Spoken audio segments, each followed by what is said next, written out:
할렐루야.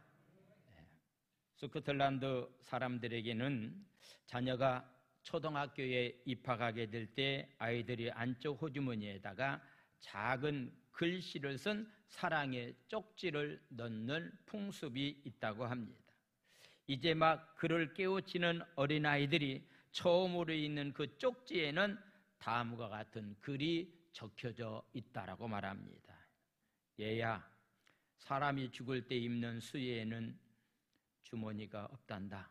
사람이 불행하게 되는 가장 큰 이유는 현재 가진 것보다 더 많은 것을 갖기 위해서 수많은 주머니를 만드는 데 있다라고 하는 것을 너희들은 잊지 말아야 된다. 글씨를 처음 배운 사랑하는 자녀들에게 그들이 안 호주머니 속에 이런 글귀를 적어준다라고 하는 얘기입니다. 자녀들이 탐욕의 노예로 성장하는 불행을 막기 위해서 그들이 안 호주머니에 살며시 넣어둔 사랑의 쪽지, 그것은 아이들이 성장하면서 매일 읽어야 될 만한 주머니의 자문이라고 말합니다. 아이들은 부모가 직접 써준 주머니 안의 자문을 통해서 탐욕의 유혹에 벗어나 현재 자신이 갖고 있는 것, 하나님이 주신 것에 대해서 감사하면서 자족하면서 삶을 살아가는 것을 어렸을 때부터 교육을 시킨다라고 하는 그런 말씀. 예수님도 공중에 나는 새를 보아라. 먹을 양식을 쌓아둘 창고를 만들지 아니한다라고 말하면서 공중에 나는 새도 하나님을 전적으로 신뢰하면서 삶을 살아가고 있다고 한다면은 이 땅에 살고 있는 하나님의 백성들이 창고를 늘리려고 하는 것보다는 하나님을 전적으로 신뢰하고 의지하면서 사는 삶이 바로 신앙인의 삶이 되어야 된다라고서 말씀을 하고 있습니다. 코로나19 때문에 삶 자체가 굉장히 힘들고 어렵습니다. 그래서 많은 사람들이 감사보다는 원망과 불평 가운데서 삶을 살아가고 있는 그런 모습을 보게 됩니다. 요즘 우리나라는 정관계 권력을 이용해서 남의 돈을 자기 돈처럼 여기는 펀드를 투자하다가 많은 사람들이 굉장히 힘들어하고 있는 그런 모습을 보게 되는데, 정확한 액수는 잘 모르지만은요 1조억 이상이 된다고 그래요. 1조. 여러분들 뭐 보지도 못했고 가져보지도 못했기 때문에 뭐 얘기해도 뭐 별로 감동이 없는데요. 여러분들 억이 얼마나 큰 돈인 줄 아십니까? 억. 근데 그것보다도 엄청난 1조억에 해당되는 돈이 펀드에 투자해서 많은 백성들이, 국민들이 지금 힘들어하고 고통당하고 있는 그런 모습을 보게 됩니다. 제가 여러 차례 여러분들에게 말씀을 드렸습니다. 은행 이자보다도 더 많은 고리 이자를 준다고 주위에서 투자하라고 하는 사람이 있으면은 묻지도 말고 따지지도 마십시오. 사기꾼입니다. 은행 이자보다도 더 준다라고 하는 유혹의 손길이 우리 가운데 굉장히 많이 있습니다. 이번에 투자한 사람들 얘기를 들어보니까요, 공무원 출신들이 굉장히 많았습니다. 퇴직금 받은 거 그거 가지고 이렇게 좀 잘 이렇게 살려고 했는데 거기에다 투자하면은 엄청나게 많은 돈을 줄 것이다라고 하는 그 유혹에, 물질적인 유혹에 빠져서 결국은 모든 것을 잃어버리는 그런 결과를 가져오게 되었습니다. 우리의 삶이 참 힘들고 어려운 것만은 분명합니다.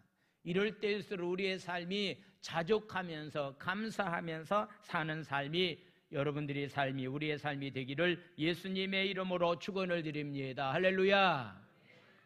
구약 성경 예언서의 특징이 있다고 한다면은 예언서의 특징은 하나님의 말씀인데, 하나님의 말씀의 내용은 너희들이 잘못했기 때문에 그 자리에서 떠나라.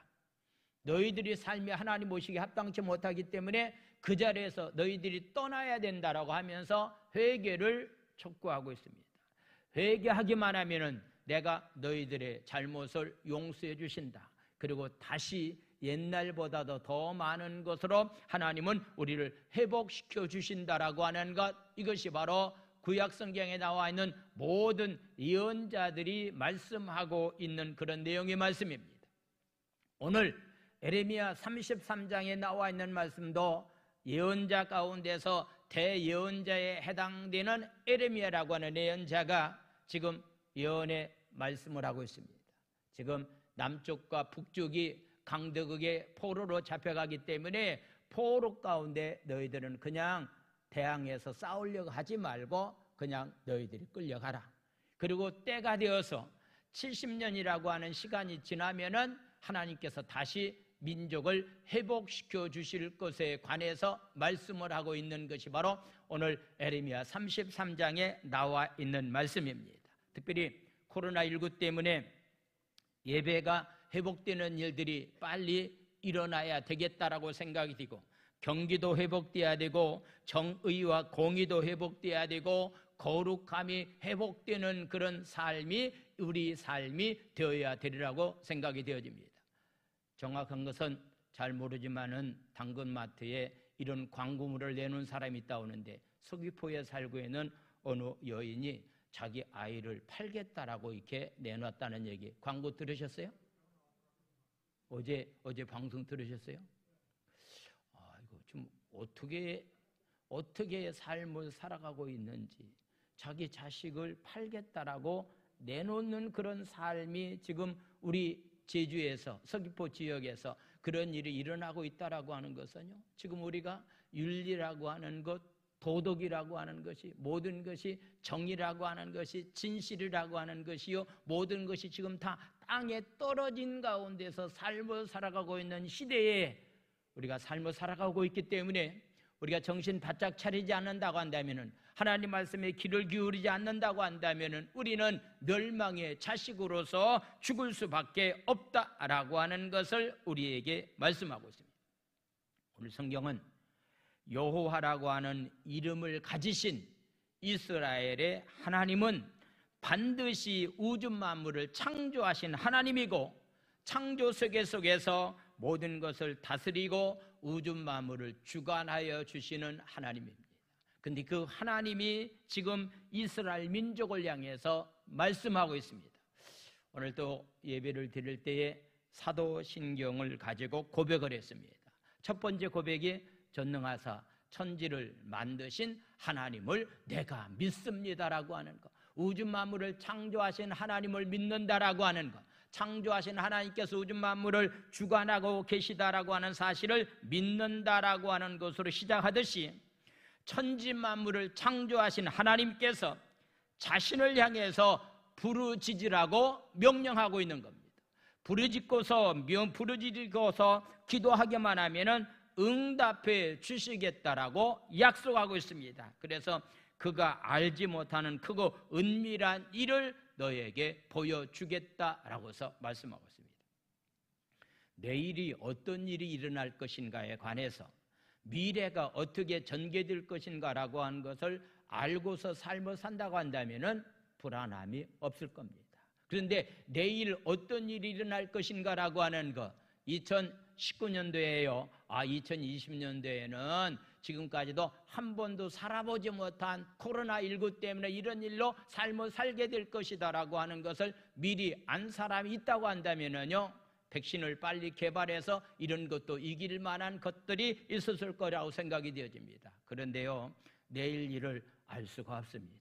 미래의 우리의 삶이 어떻게 전개될 것을 알 사람이 한 사람도 없습니다. 그런데 성경은 우리에게 말하고 있습니다. 너희들이 부르짖어 기도하기만 하면은 크고 은밀한 일을 너희에게 보여주시겠다라고서 말씀하고 있습니다. 하나님은 간절한 마음을 가지고 자신을 향해서 부르짖는 사람들에게 결코 외면하지 않으신다라고 하는 사실을 우리에게 말하고 있습니다. 기도한다라고 하는 것, 이것은요, 어떤 노동하는 일보다도 굉장히 힘들다라고 얘기를 합니다. 기도할 수 없는 상황이 우리 가운데 지금 코로나19 때문에 찾아왔습니다. 어떤 분들 얘기합니다. 목사님, 지금은 기도할 만한 그런 어떤 면에서 여유 있는 것들이 내 삶 가운데 없습니다라고, 환경이 지금 이렇습니다라고 얘기하고 있습니다. 그런데 지금 에레미야가 부르짖어 기도하라고 하고 있는 그 상황은 시대들에 갇혀 있었다. 시대라고 하는 것은 왕이 머무른 공간 안에 만들어 놓은 감옥입니다. 그 안에 감옥에 갇혀 있는 상황 가운데 있으면서 자유롭지는 못하지만은 기도해야 됩니다. 부르짖어 기도해야만이 삽니다라고 크고 은밀한 일을 우리에게 가르쳐 주시겠다라고서 말씀하고 있습니다. 바울이 남긴 서신이 많습니다. 그런데 그 서신 가운데서 옥에서 쓴 옥중 서신이 있습니다. 옥중 서신의 내용이 우리 신앙생활하는 사람들에게 많은 커다란 도움을 주고 있는 그런 모습을 보게 됩니다. 감옥에 갇혀 있는 사람이 기도할 수 없는 상황입니다. 감옥에 갇혀 있는 사람이 자유롭지 못합니다. 그럼에도 말씀하고 있습니다. 나를 감옥에 가둬놓았지만은 영적인 면에서 나에게 자유함을 줄 수 있는 것은 기도를 통해서만이 자유함을 얻을 수 있다라고서 말씀하고 있습니다. 그래서 이스라엘 민족들이 남쪽과 북쪽이 강대국에 다 포로로 끌려가는 그런 신세가 되었지만은, 그러나 너희들이 잘못한 것을 회개하고 돌아오기만 하면은 하나님은 한없는 긍휼을 베풀어 주셔서 다시 한번 너희들을 회복시켜 주시겠다라고서 우리에게 말씀하고 있습니다. 그래서 오늘 저는 이 말씀을 통해서 우리가 하나님 앞에 잘못한 것을 고백하기만 하면은, 회개하기만 하면은 하나님은 우리의 잘못을 용서해 주시고 하나님은 우리를 회복시켜 주신다라고 하는 그런 말씀을 드리겠습니다. 질병에 걸린 환자에게는 의사가 필요합니다. 예수님께서 이런 말씀을 했습니다. 건강한 사람에게는 의사가 필요 없다. 그런데 병에 걸린 사람에게는 의사가 필요하듯이 내가 이 땅에 온 것은 죄가 없는 사람을 부르러 온 것이 아니라 죄 많은 인간들을 불러서 그들의 죄 문제를 해결해 주시기 위해서 내가 이 땅에 왔다라고서 말씀하고 있습니다. 의사는 치료하는 도구일 뿐 치료의 주권을 가지신 분은, 인간의 상사화복을, 삶과 죽음을 주관하신 분은 바로 하나님의 손에 있습니다. 영원한 죽음에 이르는 병인 죄 문제를 치료해 주셔서 그 죄 문제를 해결해 주시는 분은 바로 하나님께 있다라고 하는 그런 말씀입니다. 예루살렘은 병이 깊이 들어서 빠른 시일 내에 수술을 받아야 될 만한 그런 상황 가운데 있습니다. 수술을 받아야 될 만한 그런 상황 가운데 있기 때문에 에레미야 같은 선자를 통해서 당신들은 이런 상처 가운데서 이런 죄값으로 인해서 죽을 수밖에 때문에 수술을 받아야 됩니다고 외쳤지만은, 수술을 받아야 될 만한 이스라엘 민족들은 거부하는 환자처럼 하나님의 말씀을 듣지 않았습니다. 더 이상 두고보지 못하신 하나님은 결국 예루살렘을 강제로 붙잡아서 대수술을 시행하고 건강하게 회복되는 말씀이 바로 오늘 성경에 나와 있는 말씀입니다. 먼저 에레미야가 말씀을 전하다가 시위대들에 갇혀 있었습니다. 시위대들에 갇혀 있었을 때의 예언의 말씀이 바로 32장 1절에서부터 5절 첫 번째 예언의 말씀이고, 33장에 나와 있는 말씀은 두 번째 예언의 말씀인데, 첫 번째 예언의 말씀이 어떤 말씀이었는가? 32장 1절에서 5절 유다의 시드기야 왕 11째 곧 느부갓네살 18째 해에 여호와의 말씀이 에레미야에게 임하니라. 2절 말씀. 그때 바벨론 군대는 예루살렘 성을 에워쌌고 선지자 에레미야는 유다의 왕의 궁중에 있는 시위대들의 감옥에 갇혀 있는 상황이었습니다. 바로 3절, 이는 그가 예언하기를, 에레미야가 이렇게 예언합니다. 여호와의 말씀이 보라, 내가 이 성을 바벨론 왕의 손에 넘기겠다. 너희들이 바벨론 나라의 포로로 잡혀가게 된다. 이거 뭐 기분 좋은 얘기입니까? 기분 좋지 않는 얘기입니까? 다른 나라로 끌려간다라고 하는 것은요, 이건 복을 받으라고 하는 얘기가 아니라 저주스러운 그런 얘기입니다. 이런 말을 들었을 때에 이 성은 바벨론 왕의 손에 넘기리니 그가 차지할 것이고 유다 왕 시드기야는 갈대인의 손에 벗어나지 못하고 반드시 바벨론 나라의 왕의 손에 넘겨진 바가 될 것이다. 이런 예언의 말씀입니다.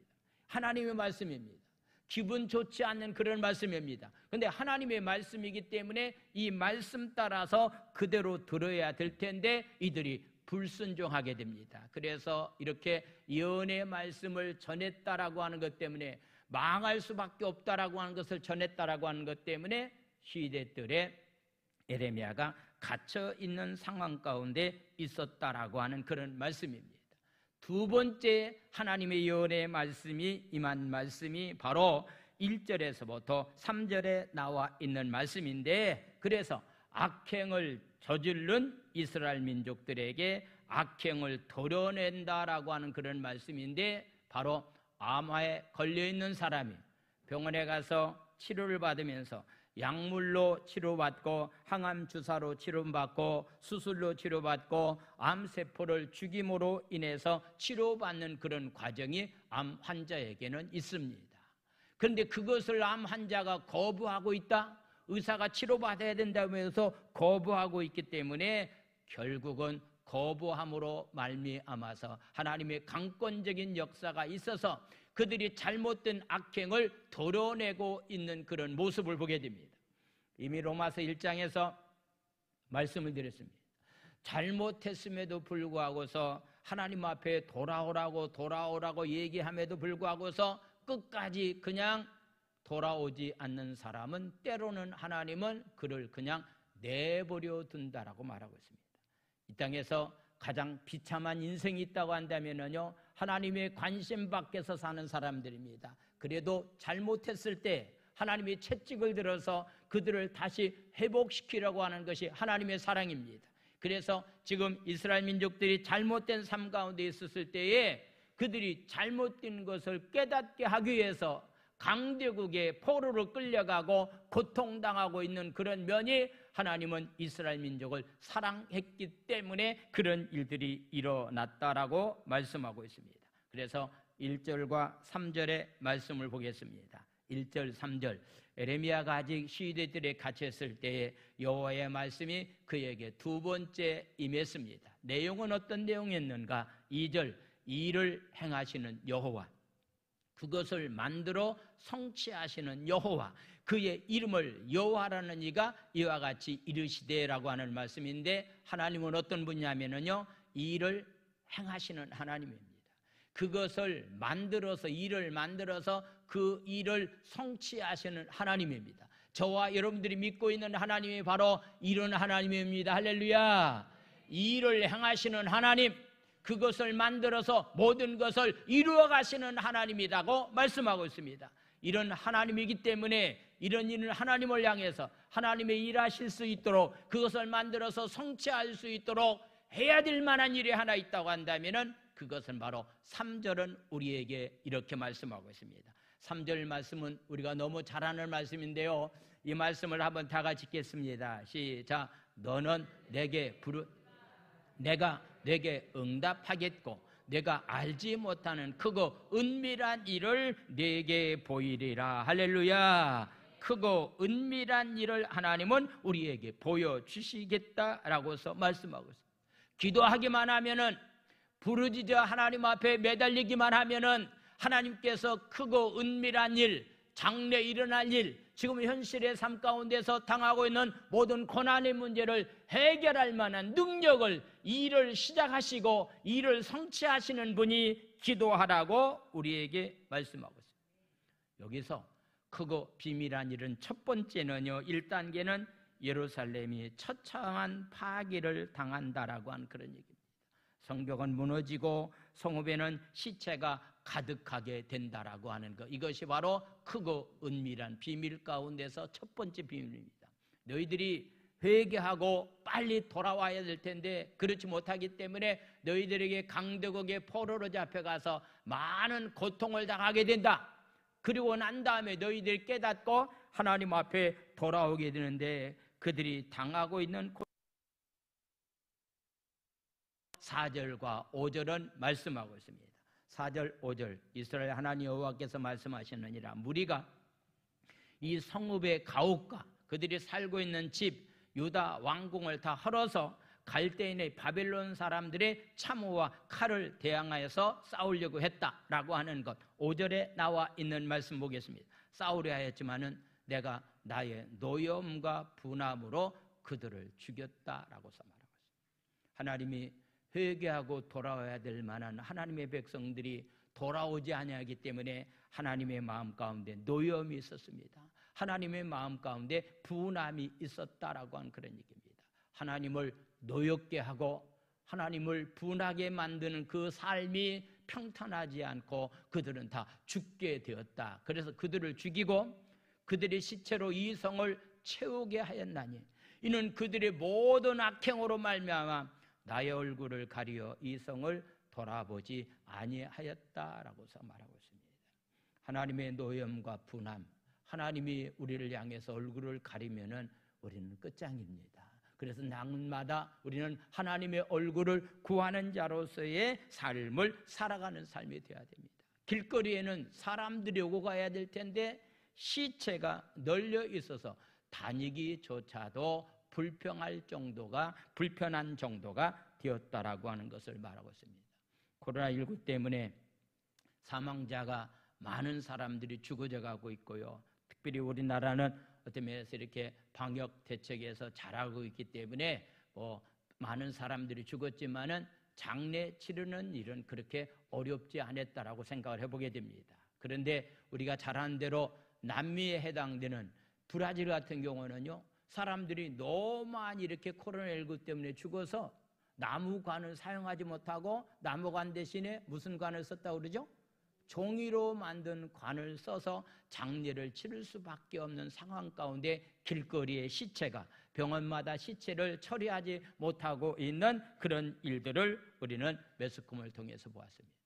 여러분, 사람이 죽어서 장례를 제대로 치르지 못한다고 한다면 이것처럼 비참한 일이 어디 있겠는가라고 하는 그런 얘기입니다. 그래서 바로 이스라엘 민족들이 암세포처럼 세포가 퍼져나가서 죽을 날을 기다리고 있는 그들이 더 이상은 그 암세포에 해당되는 악행이 더 이상은 퍼지지 못하도록 하나님께서 대수술을 하셨는데 그 대수술이 바로 강대국에 끌려가는 것이 커다란 대수술이었다라고 하는 것을 보게 됩니다. 시시때때로 하나님이 주시는 말씀 안에 거하지 않는 삶을 살 때 결국 이처럼 하나님은 대수술을 할 수밖에 없다라고 하는 그런 말씀입니다. 제가 설교를 준비하면서 초등학교 때 이야기하는 내용 가운데 이런 얘기를 많이 했습니다. 파기는 무엇의 어머니라고요? 파기는 무엇의 어머니? 건설의 어머니. 파기는 건설의 어머니. 그냥 건물을 무너뜨려야만이 새로운 건물이 지어진다라고 하는 것. 그 당시에 박정희 대통령 당시에 재건이라고 하는 말을 가지고 운동을 했던 것을 어린 시절에 보았습니다. 파기는 건설의 어머니다라고 하는 것. 6.25라고 하는 70년 전에 전쟁이 있었기 때문에 그 전쟁으로 말미암아서 폐허가 된 도시들이, 무너진 건물들이 다시 새롭게 세워졌던 그런 모습을 보게 됩니다. 하나님은 이스라엘 민족을 다시 새롭게 세우기 위해서 이스라엘 민족을 파기시켰다라고 하는 그런 말씀입니다. 그래서 파기하신 목적은 그냥 재앙받아서 강도에 끌려가서 죽으라고 파기한 것이 아니라 다시 그들에게 새로운 삶을 살아갈 수 있도록 하기 위해서 하나님은 파기하셨다라고서 말씀하고 있습니다. 예레미야 29장 11절에 나와 있는 말씀 보면은요, 하나님의 생각과 우리의 생각이 굉장히 다른 것 같습니다. 우리는 파기시키면은 끝장이다, 우리는 멸망을 받았다고 생각하는데 하나님의 생각은 그렇지 않습니다. 강대국으로 끌려가면 우리는 끝장이라고 생각하는데 하나님의 생각은 그렇지 않습니다. 하나님이 가지고 있는 생각이 어떤 생각인가라고 하는 것은 29절 11절에 나와 29장 11절 말씀 우리 다 같이 읽겠습니다. 시작. 여호와의 말씀이니라. 너희를 향한 나의 생각을 내가 하나님 평안이요 재앙이 아니다. 너희에게 미래와 희망을 주는 것이니라. 할렐루야. 하나님은 항상 어떤 상황이 우리에게 온다 할지라도 내가 생각해 보면은 파기라고 생각하는 것도 파기가 아니라 결국은 파기를 통해서 새로운 건설을 우리에게 주시기 위한 하나님의 희망과 꿈이 바로 거기에 있다라고 하는 것을 우리에게 말씀하고 있습니다. 하나님은 파괴한 후 그것으로 끝나는 것이 아니라 하나님은 다시 회복시켜 주신다라고 하는 것. 여러분들 삶의 현장에서요, 어떤 목적을 가지고 삶을 살았냐라고 하는 것은 굉장히 중요합니다. 내가 사업하는 목적이 어디에 있는가, 삶을 살아가는 목적을 어디에 두고서 삶을 살아가느냐라고 하는 건 굉장히 중요한데, 어제 오후에 인터콤에서 어린아이들을 위한 그런 프로그램을 마치고 화장실 가는 그 뒤쪽에서요, 우리 주일학교 학생들이 딱지치기를 하고 있더라고요. 저도 어렸을 때 딱지하고 담아치기를 굉장히 잘했거든요. 하여튼 딱지하고 담아치기 굉장히 많이 했는데요, 열심히 딱지를 치는데 새 아이가 딱지를 치는 걸 보았습니다. 그래서 끝나고 난 다음에 한 아이가 물었습니다. 딱지를 많이 땄니? 물었더니 그 함집사님 아들이 뭐라고 했냐면, 목사님 나는요 따려고 친 것이 아니라 딱지를 잃어버리려고 쳤습니다. 여러분, 따려고 만약에 딱지를 쳤다고 한다면요, 우리 소망이는요 할아버지 닮아서 그런지 아주 굉장히 강합니다. 아주 경쟁에 대한 욕심이 굉장히 많습니다. 어떤 간에 싸움을 해도 지려고 하는 생각이 전혀 없는데요, 어떤 면에서 함집사님 아들 얘기를 들어보니까, 목사님 나는 그냥 이뤄주려고 딱지를 쳤습니다. 그러니 여러분들, 딱지 칠 때 따려고 하면서 딱지를 치면은요 열이 나죠. 화를 받게 되죠. 이러면 마음이 속상하죠. 그런데 이건 내가 친구하고 재미있게 놀려고 이뤄주기 위해서 딱지를 내가 쳤다고 얘기하니까, 그래서 제가 다 잃었다고 하니까 걱정이 됐어요. 가면서. 그랬더니 그런 목적 아래서 딱지를 쳤다라고 하는 그런 얘기를 들었어요. 하나님은 우리를 심판합니다. 하나님은 파괴시킵니다. 그런데 그것으로 끝나는 것이 아니라 하나님은 다시 우리를 회복시켜 주시는데, 어떻게 회복시켜 주시는가? 6절에서부터 8절까지의 말씀을 보도록 하겠습니다. 6절에서부터 8절. 그러나 보라, 내가 이 성읍을 치료한다, 고쳐 낫게 한다, 평안과 진실이 풍성함을 그들에게 나타날 것이니라. 할렐루야. 코로나19가 속한 시일 내에 지나가게 되고, 하나님께서 영육간에 있는 모든 것을 치료해 주심으로 말미암아서 평안함과 진실이 풍성함 가운데 삶을 살아가는 그날을 소망하면서 믿음을 가지고 삶을 살아가는 자들이 다 되기 원합니다. 할렐루야. 7절은 이렇게 말합니다. 내가 유다의 포로와 남유다와 북이스라엘의 포로를 돌아오게 하여 그들을 처음과 같이 세울 것이다 라고서 말씀하고 있습니다. 8절 말씀. 내가 그들을 내게 범한 그 모든 죄악에서 정하게 하며 그들이 내게 범하며 행한 모든 죄악을 용서해 주실 것이다 라고 말씀하고 있습니다. 왜 하나님께서 남유다와 북이스라엘 민족을 포로로 잡혀가게 만들었냐면은, 너희들이 지금까지 하나님을 의지하지 아니하고 우상을 숭배하고 진실과 공의롭게 삶을 살지 못하기 때문에 너희들을 치료해서 하나님 보시기에 합당한 자녀로 만들기 위해서 너희들에게 심판을 내렸는데, 그 가운데 너희들이 깨닫고 돌아오기만 한다고 한다면은 다시 하나님은 풍성한 삶과 정결한 삶을 우리에게 허락해 주셔서 주위에 있는 사람들이 이렇게 말할 정도로 하나님은 다시 우리를 회복시켜 주시는데, 주위에 있는 사람들이 뭐라고 말하는가? 오늘 9절은 이렇게 말씀하고 있습니다. 9절 말씀.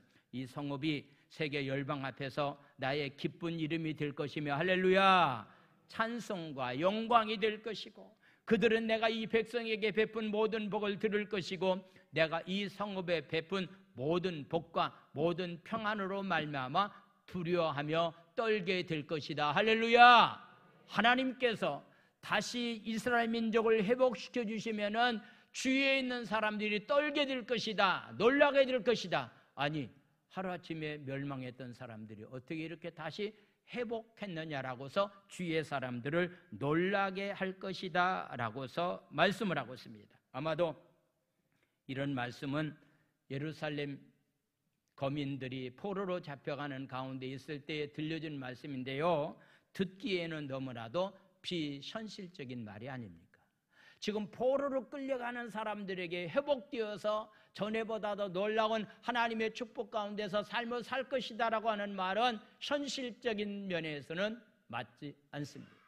지금의 현실적인 삶을 보게 되면은 코로나가 언제 물러갈지도 모르고 언제 경기가 회복될지도 모르는 그런 상황 가운데 있지만은 적어도 우리는 하나님의 약속의 말씀을 믿고 희망과 꿈을 가지고서 사는 사람들이 우리의 삶이 되어야 됩니다. 할렐루야. 우리는 현실을 바라보는 삶은 이 땅에 사는 사람들의 삶이고, 우리는 꿈을 가지고 믿음을 가지고 현실을 초월한 가운데서 삶을 살아가는 것, 이것이 바로 신앙인의 삶입니다. 아멘. 이런 일들이 틀림없이 너희들에게 임하게 될 것이다 라고 하는 그런 약속의 말씀 가운데 하나가 에레미야 32장 42절에서부터 44절까지 말씀입니다. 포로로 끌려가는 사람에게 하나님께서 에레미야 선지자에게 무엇라고 말씀했는가? 42절에서 44절 여호와께서 이같이 말씀하시니라. 내가 이 백성에게 큰 재앙을 내린 것 같이 허락한 모든 복을 그들에게 내린다.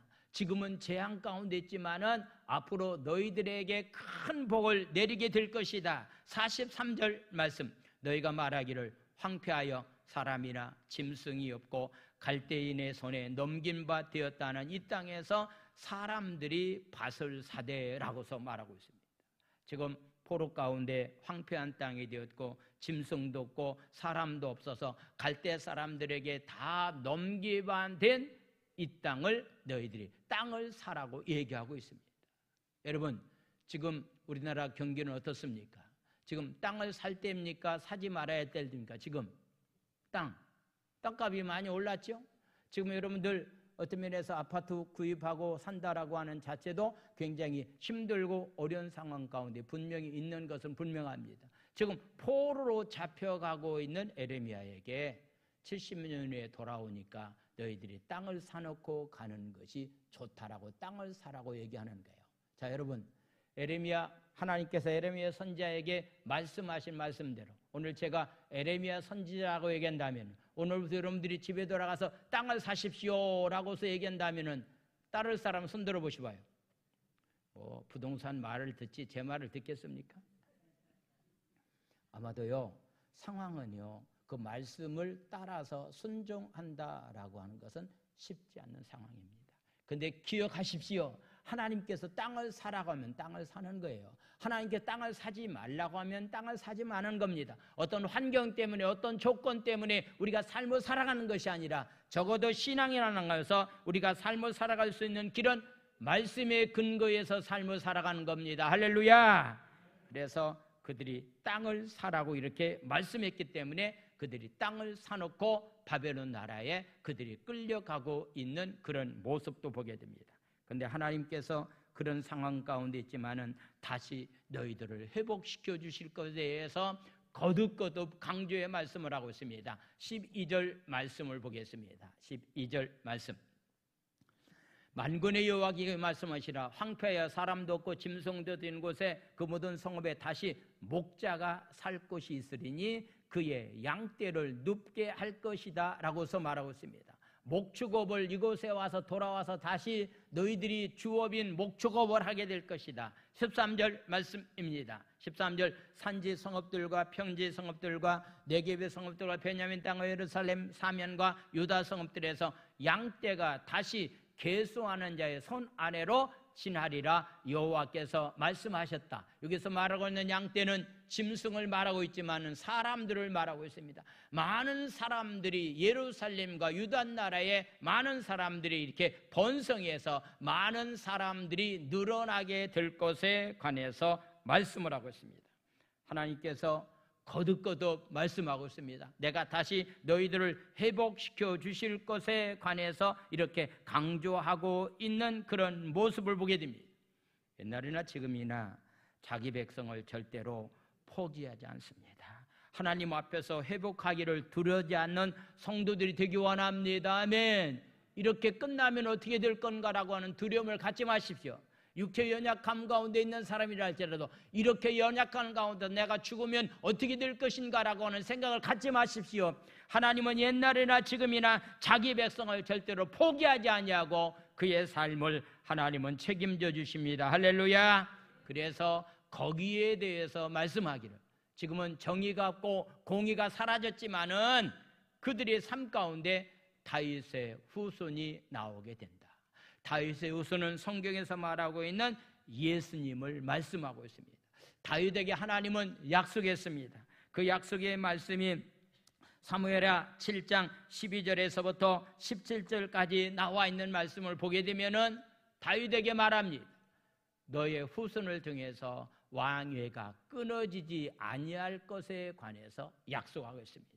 그래서 왕위가 끊어진 것처럼 보였지만은 다윗의 혈통을 통해서 만왕의 왕 되신 예수님이 이 땅에 오셔서 우리를 통치하셨다라고서 말씀하고 있습니다. 그래서 지금까지는 이스라엘 민족들이 공의로운 나라가 되지 못했지만은 만왕의 왕 되신 예수님이 이 땅에 오시면은 이 땅을 공의로운 나라로 만들어 갈 것이다 라고서 말씀하고 있습니다. 15절에 나와 있는 말씀을 보겠습니다. 15절에 나와 있는 말씀. 그날 그때에 내가 다윗에게 한 공의로운 가지가 나게 되는데 그가 이 땅에 정의와 공의를 실행하는 나라가 될 것이다 라고서 말하고 있습니다. 구약에 많은 열대의 왕들이 있었지만은 그들이 삶 가운데서 통치하는 가운데 공의와 진실이 없는 가운데서 그들이 왕으로서 통치했다라고 하는 것을 보게 됩니다. 현 정부에서도요, 공의, 정의, 진실을 굉장히 강조하고 있습니다. 그런데 그런 현상이 우리 가운데 나타나지 못하고 있는 그런 모습을 보게 됩니다. 법무부 장관이 아들 병역 문제로 인해서 몇 번 거짓말했다고 그러죠? 27번이나 했다고 하더라고요. 이거 한두 번도 아니고 27번이나 이렇게 거짓말하는 그런 진실이 없는 가운데서 우리가 삶을 살아가고 있다라고 하는 것을 보게 됩니다. 그런데 앞으로 예수님이 이 땅에 오셔서 진실과 정의로운 공의로운 나라를 만들어 주실 것에 관해서 말씀하고 있습니다. 그래서 저와 여러분들이 정의와 공의로운 나라를 세워나가는 데에 힘쓰는 우리의 삶이 되어야 된다라고 하는 그런 얘기입니다. 2018년도에 통계에 의하면은 기독교인들을 얼마나 선한 영향력을 가지고 있는 사람이냐고 물었을 때에 기독교인들이 선한 영향력을 끼치는 것은 8%에 지나지 않는다. 8%. 그런데 2020년도에 와서 기독교인들이 선한 영향력이 어느 정도 되느냐고서 묻는다고 한다면은 6%밖에 되지 않는다라고 하는 통계가 나왔다고 그래요. 제주는 사면이 바다입니다. 바닷물이 어떤 면에서 특별한 경우를 없지만요, 바닷물은 썩지 않습니다. 왜냐하면 바다에 뭐가 있습니까? 소금이 있습니다. 소금 농도가 어느 정도 된다고 그러죠? 소금 농도가 4% 정도, 5% 정도 된다고 그래요. 그런데 그것 가지고 오염을 썩는 것을 막는다고 말하고 있는데 주님은 우리에게 말합니다. 너희들이 빛과 소금의 직분을 잘 감당해야 될 것에 관해서 말씀하고 있습니다. 여러분들이 오늘부터 기도해야 됩니다. 공의로운 나라, 진실한 사람만이 잘 살 수 있는 나라, 이것이 바로 하나님이 원하는 나라입니다. 이런 나라가 반드시 이 땅에 이루어질 것에 관해서 말씀하면서 하나님께서 만드는 창조 질서가 이렇다. 만약 이 창조 질서를 어긋나는 일이 있을지 모르지만은 공의로운 나라, 정직한 나라, 신실한 나라가 이 땅에 이루어지기를 하나님은 바라고 원하는 사실만큼은, 약속만큼은 절대로 우리는 버릴 수가 없다라고서 말씀합니다. 19절 20절 말씀을 보겠습니다. 19절 20절 말씀입니다. 19절 20절 말씀, 여호와의 말씀이 에레미야에게 임하여 이르시니라. 20절 말씀, 여호와께서 이같이 말씀하시는데 너희가 능히 낮에 대한 나의 언약과 밤에 대한 나의 언약을 깨트려 주야로 그때를 잃게 할 수 있을진데. 여러분, 밤과 낮이 우리의 사람의 힘으로 바꿀 수 있습니까? 없습니까? 바꿀 수 없습니다. 밤과 낮이 바꿀 수가 없습니다.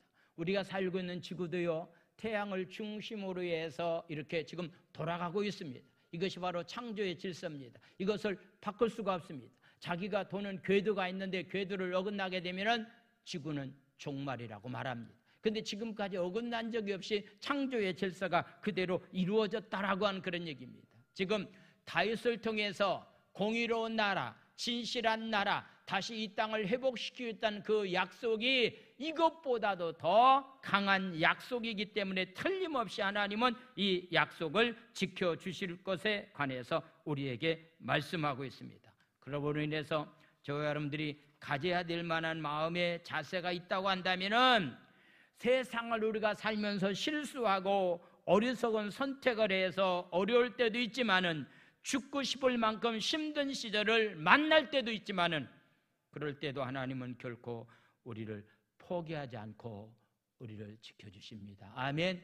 이것이 바로 하나님의 약속이기 때문입니다. 기도합니다.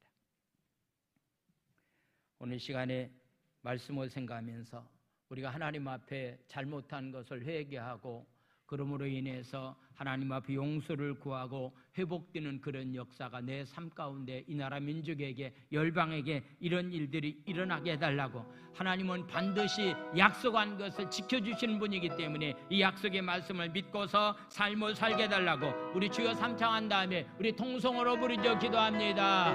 주여 주여 주여.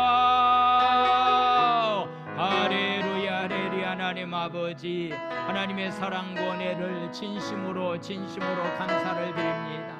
아버지 하나님, 남유다 민족들이 아버지의 손자의 말을 듣고 회개하고 아버지의 그들이 돌아와야 될 텐데 그러지 못함으로 하나님께서 대수술을 하는데 아버지의 수술의 도구로 바벨론 나라를 아수르 나라를 향한 수술의 도구를 사용하고 난 다음에 아버지 다시 회복시켜 주실 것에 대해서 우리에게 말씀했는데 아버지의 코로나19로 인해서 하나님 모든 것들이 무너졌지만은 하나님의 다시 하나님 아버지 하나님 예배가 회복되고 아버지 하나님 아버지의 공의와 진실이 회복되고 아버지 하나님 경제가 회복되는 그런 날이 속히 올 것을 바라보면서 하나님 소망 가운데 믿음을 가지고 삶을 살아가는 자들이 다 되기를 원합니다.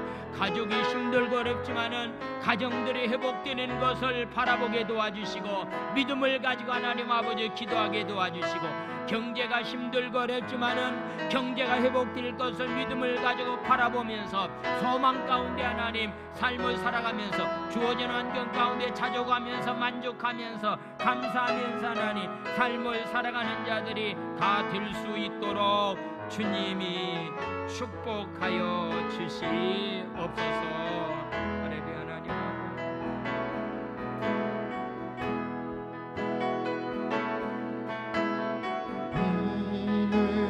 너를 지키시는 너의 우편에 금을 대시니 낮에 해와 밤에 달도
너를 만드신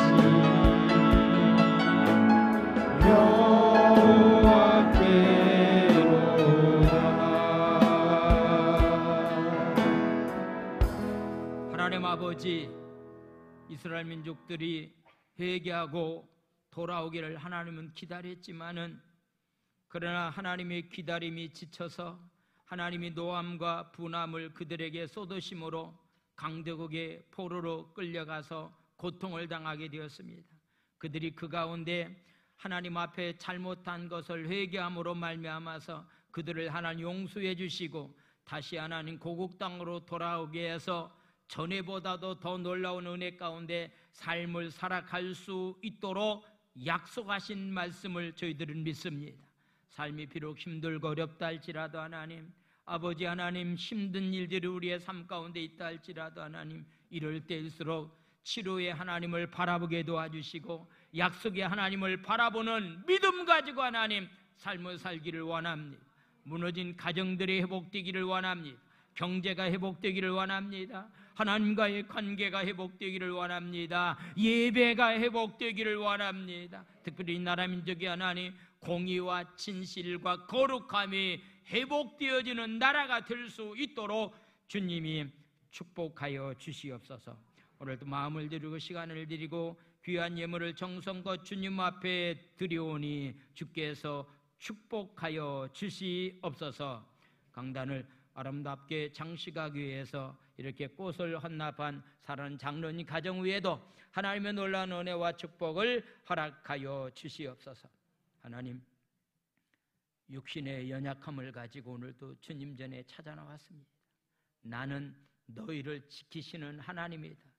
이 일을 행하시는 하나님, 그 일을 성취하시는 하나님이라고 우리에게 분명히 말씀했사온데, 하나님 아버지 기도의 힘과 능력을 하나님 허락하여 주셔서 기도로 말미암아서 하나님 모든 질병 가운데서 자유함을 얻을 수 있는 힘과 능력을 허락하여 주시옵소서.